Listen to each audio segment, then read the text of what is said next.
Bismillahirrahmanirrahim. Assalamualaikum warahmatullahi wabarakatuh. Balik lagi kita di channel Sumber Dakwah Official. Nah, kalian ingat dengan anak muda yang ini? Ternyata nih orang salah satu jubir dari kubu 16%. Astagfirullahaladzim.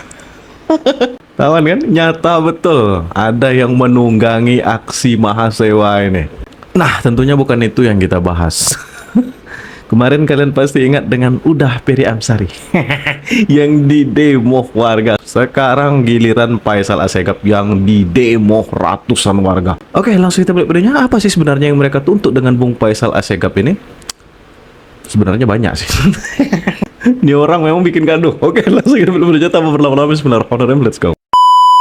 Kelompok massa tergabung dalam Forum Pemuda Nusantara menggelar aksi damai bela NKRI tolak isu-isu reformasi terhadap presiden yang sah di depan Polda Metro Jaya dan Mabes Polri, Jakarta, Rabu 19 Februari 2025. Mereka juga menyerukan agar pihak Optimis kita, makin lama makin banyak anak muda masyarakat yang cerdas. kepolisian segera menangkap provokator kritikus Faisal Assegaf dan kroni-kroninya yang telah membuat provokasi soal reformasi terhadap pemerintah di ruang publik. Pihaknya juga mendesak Kapolri dan Kabareskrim segera tindak lanjuti laporan polisi yang pernah menyeret nama Faisal Assegaf tahun 2022. Para pendemo juga mengajak semua anak bangsa agar terus bersinergi menjaga keutuhan bangsa dan mencegah terjadinya perpecahan. Dia melanjutkan bahwa isu revolusi terhadap pemerintah Presiden Prabowo Subianto dan Gibran Rakabuming Raka yang dihembuskan oleh saudara Faisal Assegaf, mantan aktivis 98 yang tidak punya pekerjaan, dan hal itu merupakan bentuk provokasi dengan tujuan makar. Hal tersebut sangat berbahaya dan merupakan sudah masuk kategori mengancam keutuhan NKRI. Pihak kepolisian Republik Indonesia agar dapat membuka mulut Bapak Faisal untuk meminta kepada aparat kepolisian untuk menangkap tokoh provokator yaitu Faisal Assegaf, karena kita tahu bahwa narasinya di luar sana bahwa selalu memprovokasi masyarakat dan juga meminta seakan-akan ingin menggiring opini untuk meminta TNI Polri dan juga ASN untuk mendengarkan apa yang menjadi opininya dan untuk mengikuti serta mereka terprovokasi dengan apa yang menjadi opini. Sehingga pada siang hari ini kami minta Polri untuk segera menindak tokoh provokator yaitu Faisal Assegaf, karena kita tahu bahwa narasinya itu yang selalu menirakan terkait dengan makar, seakan-akan makar yang dia gaungkan dan sengaja membangun makar di bangsa kita. Fufu-Fafa yang sekarang sudah dibikin lagu itu harus masuk penjara gara-gara kamu maki-maki presiden terpilih kan. Temannya sudah ketawa. Astagfirullahaladzim. Real ODGJ. Oleh sebab itu masih ada waktu tersisa buat Bang Hodori dan kawan-kawan yang loyal kepada Jokowi. Waktunya sudah habis. Game over. Datang tanggal 14 Oktober dengan jiwa yang besar, dengan langkah yang tegak. Selama ini kita salah, terlanjur memilih seorang yang sangat munafik, sangat pembohong. Dan selamat tinggal Jokowi, selamat datang Prabowo Subianto. Jadi Kodari diundang di tanggal 14. Saya undang terbuka. Saya undang terbuka. Karena kebetulan saya panitia pelaksana Bang Mas Ari dan tokoh-tokoh ada 300. Kok bisa nih ODGJ terus diundang? Ada ya lah. 170 tokoh Bang Hodori. Udah, ini malam kesempatan terakhir untuk mengatakan hilaf politik menjadi apa namanya? Kembali ke jalan yang benar. Begitu Bang. Cukup. Bang Habib kasih paham si paling waras. Presiden ini bermasalah. Oke, sudah kami tangkap. Silakan Bang Habib. Ya, inilah demokrasi ya yang ada di masa kepemimpinannya Pak Jokowi. Seorang aktivis, Pak Faisal Assegaf, bebas menyampaikan pendapatnya sekeras apapun ya, dan tidak mendapatkan masalah. Ini salah satu yang kita nikmati saat ini. Gitu. Kalau saya diminta membantah pernyataannya Pak Faisal, saya punya sejuta bantahan. Ya. Soal ini kan bukan persoalan kesehatan Pak Jokowi yang disampaikan Pak Faisal. Kritikan beliau terhadap sikap politik Pak Jokowi. Tapi betul sih, emang Bapak ODGJ ini udah kelewatan lah, bukan?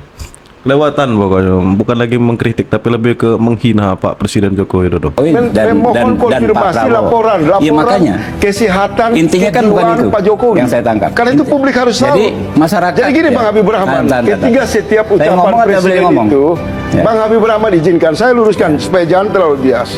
Ketika presiden menyampaikan satu kata, satu kalimat berperilaku, publik wajar dong. Iya. Mengkonfirmasi apakah presiden dalam posisi depresi, stres berat. Oke, Bang Habib. Sudah belum? Apakah Sudah. medis sudah merekomendasi Bang Faisal? posisi Jokowi itu Giliran sehat, Bang Habib, silakan batin dan- ditanggapi. Saya boleh bicara Pak Ya. Faisal? Silakan. Oke. Jadi gini. Ini konfirmasi ya, jangan Ya. terlalu bias ya. Saya bicara sesuai dengan hak saya Pak Faisal ya. Saya menghormati hak Pak Faisal. Jadi itulah yang saya bilang, demokrasi. Silakan bicara keras. Saya ingin berbicara mendeliver apa yang ingin saya sampaikan. Bahwa publik kalau menurut saya justru kebalikannya. 180 derajat daripada yang disampaikan oleh Pak Faisal. Publik menghargai, mengapresiasi capaian-capaian Pak Jokowi di bidang ekonomi, Baik. di bidang konektivitas, ya, di bidang penegakan hukum dan HAM, semua gitu, sehingga kepuasan publik terhadap Pak Jokowi itu nggak pernah turun dari 75, ya. Dan saya ini orang yang ketemu rakyat juga Pak Faisal. Tiap hari saya ketemu nggak kurang dari 2.000 orang, ya. Beneran, saya ketemu orang nggak kurang dari 2.000 orang per hari. Saya jalan kaki kemana, saya mendapatkan apresiasi yang tinggi Tuh, orang kerja nyata, bukan fitnah. sekali dari rakyat tersebut terhadap Pak Jokowi. Yang artinya tidak perlu cek kejiwaan Artinya, ya. wah, itu bukan pertanyaan yang harus dijawab kok, Oke. gitu kan. Tidak perlu dijawab ya pertanyaan Nggak Bang perlu Faisal dijawab, dan tadi. saya nggak akan jawab. Saya hanya katakan bahwa publik menurut saya berpendapat sebaliknya daripada yang Baik, disampaikan oke. Bung Faisal.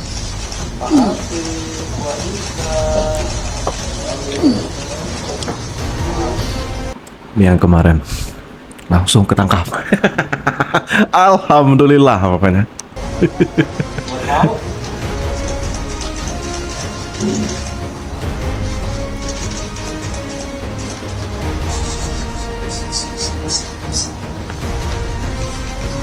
Cukup ya? Oke, silakan. Nunggu di ruang transit lagi.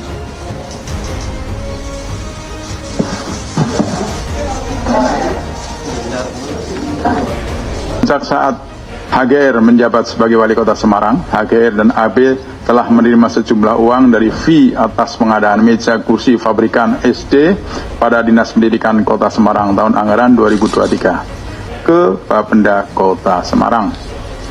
Bahwa kronologi sikat masing-masing peristiwa tersebut adalah sebagai berikut. 1. Pengadaan meja kursi fabrikasi. Ini adik-adik mahasiswa pasukan nasi bungkus ya pura-pura nggak lihat.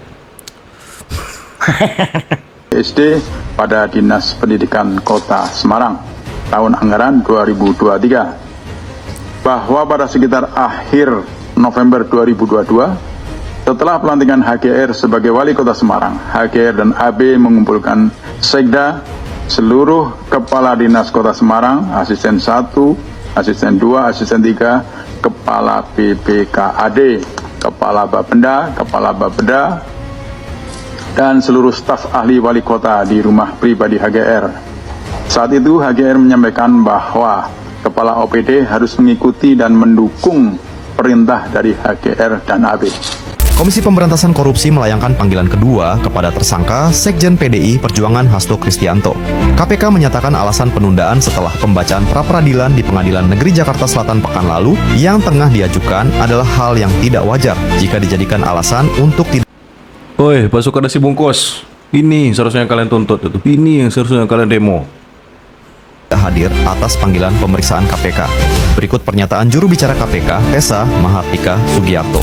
Alasannya, infonya sebagaimana yang saya ketahui ya, saya belum baca suratnya, tetapi infonya meminta penundaan setelah selesai putusan pra-peradilan yang akan diajukan kembali atau sudah diajukan lagi. Penyidik menilai tidak ada alasan yang patut dan wajar untuk tidak menghadiri panggilan sebagai tersangka hari ini. Oleh sebab itu, akan dilayangkan kembali surat panggilan kedua. Polres Jakarta Barat menangkap 183 perusuh di kawasan Petamburan dan Selipi dan sebagian besar berasal dari luar Jakarta. Dari hasil pemeriksaan terbukti diantaranya mendapatkan bayaran dan untuk ikut demo dalam demo.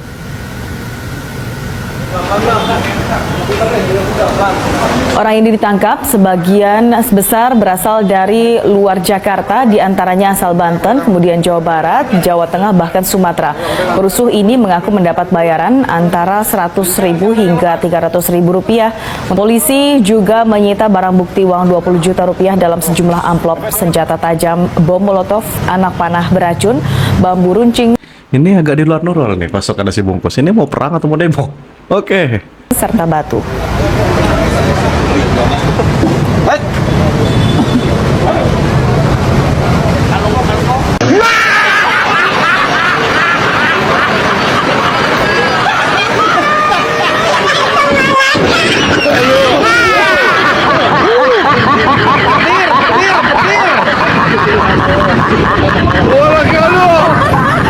Tuhan saja tidak merestui kalian. Pak Anies, kita ketahui bahwa ini sempat menjadi viral apa yang terjadi di Dinas Pendidikan, khususnya pengadaan anggaran khusus untuk beberapa jenis alat tulis begitu ya. Kemudian apa sebenarnya yang terjadi sih Pak Anies sehingga memang angka-angka tersebut bisa muncul gitu dan menjadi viral di publik? Ya, jadi begini.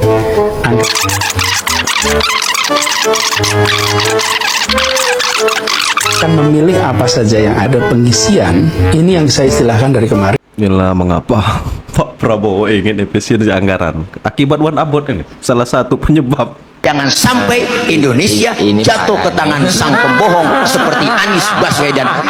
Udah usah pilih dah, biar gua kampanye sekaligus. Iya, ada yang marah. Ustaz kok kampanye? Kalau buah busuk bang jangan disengget. Orang udah busuk antepin aja, tadi lama-lama jatuh, bener bang. Ganjar nemui Gibran tidak mau. Anies nemui Gibran tidak mau. Seandainya ya Pak Mahfud itu tahu kalau Prabowo gandanya Gibran, tidak mungkin mau jadi wakilnya Ganjar, tidak mungkin. Masalah angket ini tidak mungkin dua kubu menang. Tidak mungkin dua kubu menang. Tidak, dua kubu menang. Betul. 01, 03 tidak mungkin menang ya. Nah, ini untuk RT 24 maupun RT 16 nih, dengarin nih. Ini hanya tidak usah tak perpanjang ya. Sudah.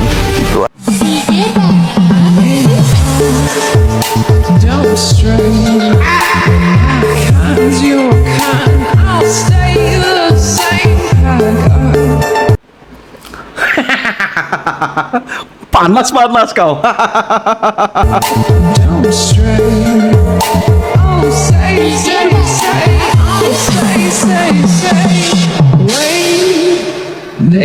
Sudah. Pokoknya sangat tepat sekali Pak polisi yang menahan dan menangkap pasukan nasi bungkus tersebut. Itu sebenarnya agak heran saya. Itu tubuhnya sudah penuh dengan tato, plus membawa bom molotov. Itu mau perang atau mau demo, bos? Pokoknya untuk mahasiswa gerombolan nasi bungkus, kalian sebenarnya salah alamat. Yang kalian demo itu seharusnya koruptor. Atau tuntut itu ketua DPR untuk segera mengesahkan RUU perampasan aset. Bukan kalian malah mendemo kebijakan yang berpihak kepada rakyat. Kalian itu koruptor, itu baru ditangkap itu wali kota dari Banteng itu mana kalian? itu orang tuh sering mangkir dipanggil KPK. Pokoknya kita harus tetap fokus dengan kasus Pak Sekjen. Jangan mau kita teralihkan dengan pasukan nasi bungkus ini, karena kita tahu kan di tengah-tengah pasukan nasi bungkus itu ya ada buzzernya 16%. Ada buzzernya 16% yang menolak masalah efisiensi anggaran Pak Prabowo ini. Jelas itu real, nyata, dan tidak bisa terbantahkan. Saya akhiri, salam cerdas, salam waras, NKRI harga mati, selalu support pemerintahan Pak Prabowo dan Mas Gibran. Wabillahi taufiq wal hidayah. Wassalamualaikum warahmatullahi wabarakatuh.